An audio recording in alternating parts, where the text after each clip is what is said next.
أن أتواجد بينهم اليوم، وتحية من كل أهل بورسعيد لكل من أتى لنا اليوم. أشكرهم جزيل شكري، وبالإنابة عن كل أهل بورسعيد بتقدم إليهم بخالص تحياتي. أشكركم جميعا، كل عام وأنتم بخير، والسلام عليكم ورحمة الله وبركاته.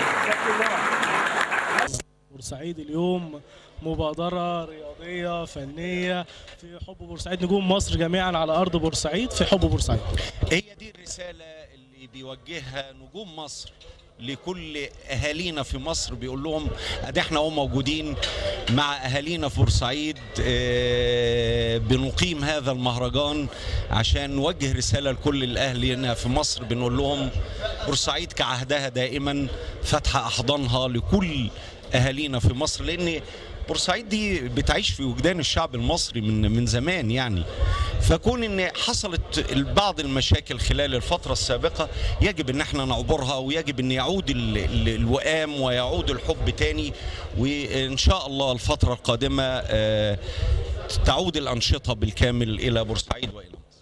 إليك سؤالي سيد اللواء، بورسعيد تجردت عن نفسها الملاعب والأندية، تجردت كل فريق تجرد عن ملعبه، الفرق تلعب خارج بورسعيد، وبالتالي النشاط الرياضي متوقف في بورسعيد تماما، مما أدى إلى تعرض فرق بورسعيد للاعتداء، الأتوبيس، اللعيبة، فندق الإقامة إلى ما زال.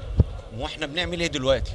بنقول إن ده مهرجان ورسالة للجميع عشان نعمل نوع من أنواع التهدئة، علشان نقول للناس يعني احنا اهل واحنا اخوة، ويجب ان احنا ما نقفش لبعض في الفترة القادمة، لان مش مصلحتنا كلنا، مصلحتنا جميعا هو ان تعود الانشطة الى سابق عهدها. من حضرتك برضو شعورك لما توصلك اخبار ان في فرق من بورسعيد تعرضت لاعتداء؟ طب وانت يعني ما تعرفش هيبقى شعوري ايه؟ انا مرة فريق من فريق المدارس ما نمتش الا الساعة 5 بعد ما وصلوا لحد هنا.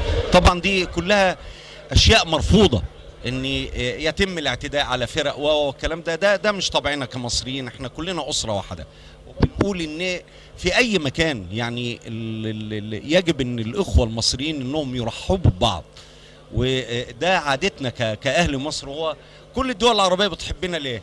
علشان احنا مضيافين واحنا كرمة، وان اللي بيجي من اشقائنا العرب بينزل مصر ما بيحسش ان هو في الغربة.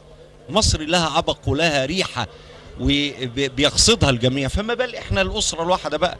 يجب ان احنا يعني نتغاضى عن الخلافات. مبادره اليوم هل هي اول المبادرات لعوده النشاط الرياضي مره اخرى في بورسعيد، كذلك وجود رموز رياضيه من مختلف الفرق كاهلي وزمالك واسماعيلي موجوده في بورسعيد، ودي اولى الخطوات. ايه الخطوات الثانيه اللي ممكن تاخدها محافظه بورسعيد؟ نخلص الخطوه دي ان شاء الله، وفي خطوات اخرى هيعلن عنها. زياره سياده الوزير العام فاروق لبورسعيد